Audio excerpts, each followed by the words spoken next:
Imagine working 40 hours a week at a fast food restaurant for 7 years and only making $8 an hour. Imagine having to feed your family and pay the bills on that kind of salary. If you can't imagine it, don't worry. It's hard for those doing just that to imagine it either. Here's Chinwe O'Neill with more. In the state of New York, the minimum wage is just at $8 an hour, and low-wage workers have been fighting to change that. Groups like Fast Food Forward and OccuEvolve have been fighting for years to change the laws on low wages.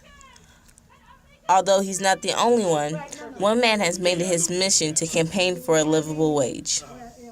I work with several groups that are fighting for a livable wage as well as improvement in the quality of life for all New Yorkers. OccuEvolve started as a way to raise awareness about the plight of the working poor, those working in low-wage jobs and can't afford their rent or pay bills from month to month. But Sabukwe says that everyone can benefit from a better quality of life. It's about all workers. It's about all workers, even those that have a salary that we might consider decent. It's about, what are your bills like? What is the overhead like? What is the housing like? What is your credit like? Everybody should have a chance to live a decent, meaningful life. Sabukwe himself was living a hard life when he decided to join the movement. I was actually just re-entered the shelter system, and I also just had started 2 jobs. It was that experience that got him involved in Occupy Wall Street and subsequently OccuEvolve. Seattle recently raised their minimum wage to $15 an hour, following a host of other cities that have done the same.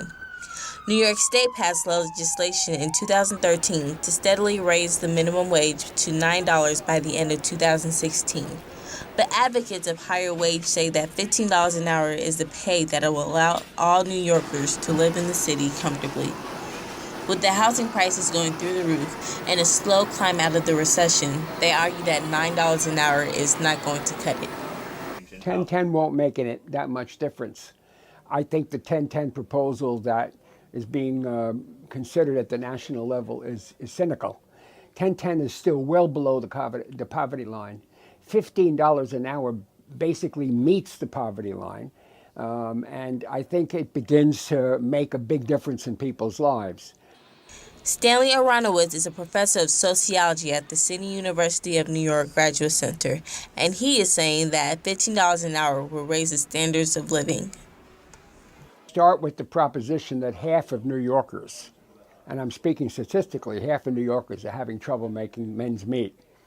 And perhaps as many as 25% of New Yorkers are in poverty of one kind or another by the real standard of poverty, not the official standard, but New York standard. A living wage campaign that would guarantee, let's say, a $15 an hour minimum wage for both private and public sector workers would have a material effect on raising standards of living. A material effect that will allow all New Yorkers to go see plays on Broadway or go out to see a movie. But those opposed to raising the minimum wage say that higher pay will backfire. It will be more expensive for companies to employ new people, therefore leading to less jobs. The debate is going to be that mainstream economists, conservative as well as some of the liberals, the word liberal, of course, we have to take with a grain of salt, will tend to argue that it will price some businesses out of existence. And that may or may not be true, but since many businesses in New York City are increasingly chains, big box stores, department stores, fast food chains, for example, I don't think it's going to have that much effect. Some workers are able to unionize to fight against unfair bosses, but that's proven to be difficult for fast food workers, as the Service Employees International Union is finding out. The SEIU is one of the fastest growing labor unions across the country, Puerto Rico, and Canada. Typically, fast food workers don't stay at these jobs for more than a year before they leave. In earlier years, working in fast food was considered to be an entry-level and part-time job for students who were only to be there temporarily. But the tides have changed, and some work these jobs to support their families. Nikweja Legrand is one of these people. She works at a KFC making only minimum wage and taking home $138 a week. She hopes to support her family one day, but says that she has more pressing issues to handle first.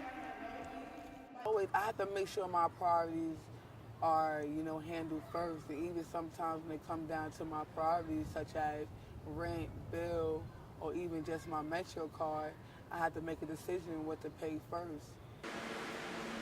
Fast Food Forward has been fighting to raise the minimum wage for 2 years, and since then the fight has gone global, reaching 32 countries.